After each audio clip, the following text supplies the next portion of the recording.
on, Doc Grun, before your basement floods and you're gone. Come on up. Doc's got a flooding basement otherwise. But isn't that great? Come on, Roger. Tell me that's not fabulous.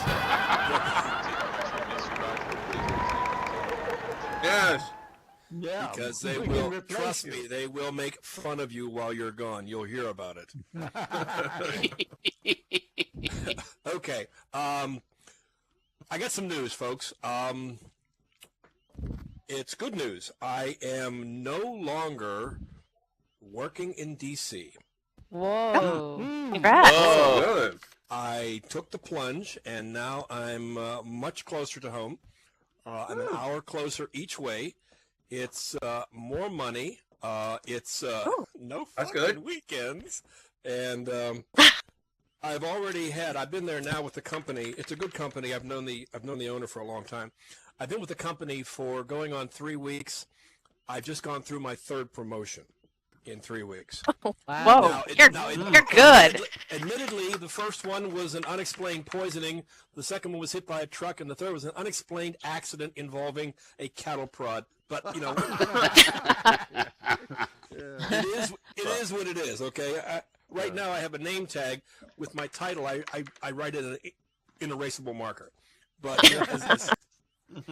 as long as the check cashes, I don't care. So the good news is, I'm not doing the long drive into D.C. The bad news is when they finally drop a bomb on us, I won't have to worry about. It used to be when I lived in D.C. or I worked in D.C., you see the bright light and you go, oh, look at that, and that would be the end, right? Now, I'll be far enough away that I'll have to die in the nuclear winter. But actually, I'm working in Baltimore now, just outside the city of Baltimore, so I can get killed in a riot. And I think that's pretty fair. You know, and you have to wonder about the riot mentality. You know, all those people that were upset about the cop that killed the kid, and you know how they display their outrage, their moral outrage, is to go loot. Okay. There's two guys sitting around here saying, boy, that verdict really sucked, didn't it? Yeah, it sure did. What do you want to do about it? Let's go raid Cousin George's store. Oh, okay, yeah. He's out looting somebody else's store anyhow. And did you see the smartest crooks in Baltimore who looted a security company?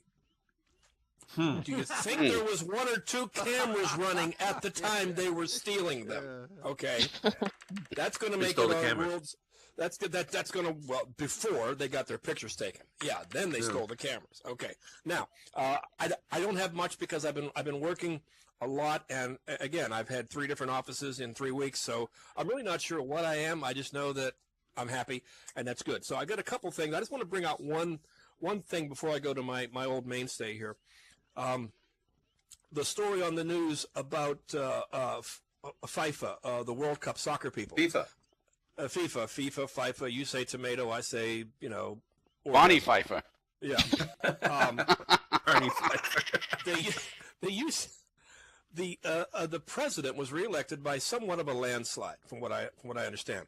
Yes. Then, hours after he was elected, this was just announced today, he resigned. Mm-hmm. Okay, he resigned in the wake of what he called a massive bomb, and FIFA needs to be revamped. Okay, I think they ought to rename it for starters. Instead of FIFA, it should be FUFA, as in fucked up. Okay, because that's all it is. They were just selling money or selling the games for the highest figure, and.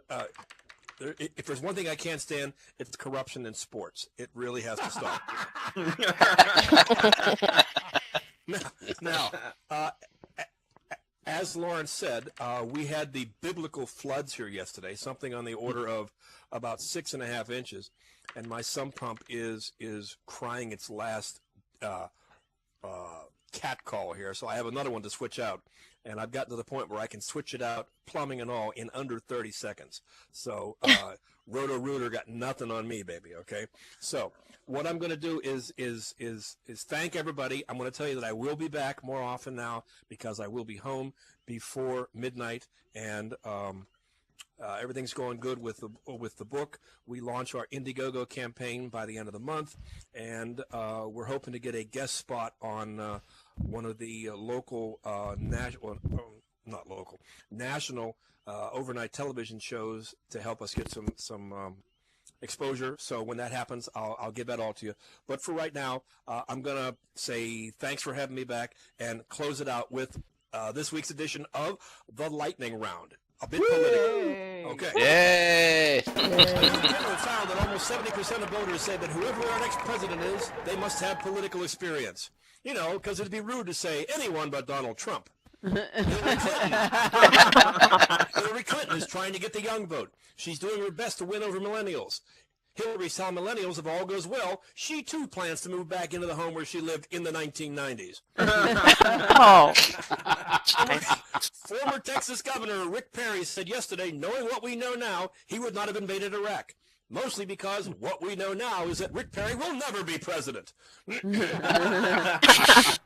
new survey came out, and Washington, D.C. has been named the fittest city in the country. And you think about it, it makes sense. Just think of all the exercise they get running for re-election, walking back statements, dodging questions, and jumping to conclusions. Hell, that's all cardio. George W. Bush gave a commencement speech at Southern Methodist University this weekend. It was pretty inspirational. He said, as I like to tell the C students, you too can be president. See, even George W. Bush has George W. Bush comedy material in his act. During a charity boxing match on Friday, Mitt Romney lasted 2 rounds against Evander Holyfield and raised $1 million. It was just like Holyfield's fight with Mike Tyson, except Romney chewed off his other ear talking about his 18 grandchildren. Lindsey Graham is now the 7th Republican running for president. If you're keeping score, that's basically one candidate for a Republican for every 2 Republican voters. Over the weekend, Vladimir Putin scored 8 goals during a hockey game. It happened just after he had the goalie executed.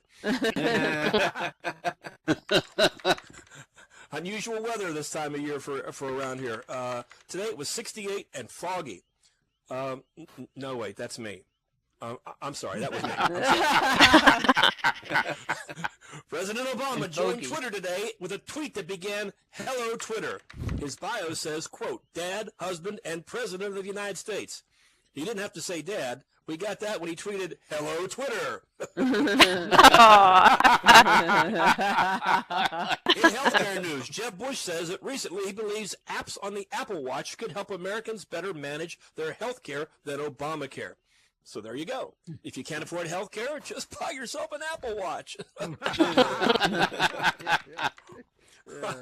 During a recent event at a restaurant called Tommy's Country Ham House in South Carolina, presidential candidate Ben Carson delivered a speech right after he lost his front tooth, which still left him with more teeth than everybody else combined at Tommy's Country Ham House.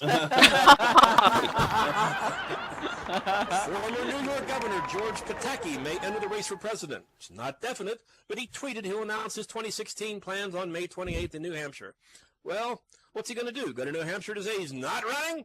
That's like getting down on one knee and saying, "I think it's time to see other people." By accident, Jeb Bush announced he was running for president. And then he said, "No, not yet. Okay, I made a mistake." And then a day later, by accident, he called Hillary and congratulated her.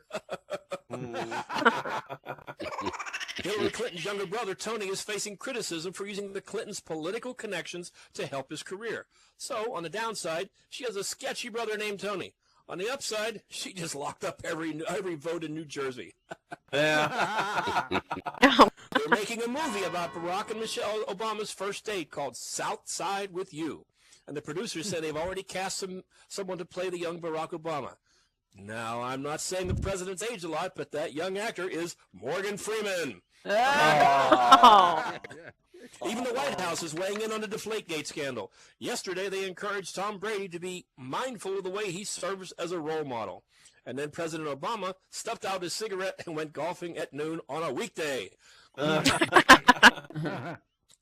have nothing against North Koreans, but this Kim Jong-un has got a screw loose. A member of his cabinet, his security minister, nods off, falls asleep. We've all done it. Kim Jong-un takes a guy out and has him executed just for falling asleep. Oh, okay. He was also deflating footballs. All right, I understand that. In celebration of Mother's Day, President Obama called 3 moms who had written him letters. Then kids who made their mom a macaroni necklace said, "Thanks, Obama." According to a new report, since he's been governor, Chris Christie has spent $82,000 at a concession stand at MetLife Stadium. Now, I know it seems like the perfect story for Chris Christie, Joe, but I'm actually on the Chris Christie diet, so nothing for me, thanks. The U.S. unemployment rate is the lowest it's been in nearly 7 years. The job sector that's seen the most growth is in the field of Republican presidential candidates. The White House is testing out new spikes that would make it difficult to jump the fence. So, if you're wondering what kind of cutting-edge technology the Secret Service is using to protect the president, it's spikes. I think somebody watched an episode of Game of Thrones. What do you think, folks? And a House panel in Texas has approved full marijuana legalization for the state. Yeah, meaning Texas could go from having dude ranches to dude ranches. Thanks very much, folks. It's a pleasure to be back. Bravo. Welcome home. Yeah, give it up there. Yeah. That's great. Now you got to go fix your basement.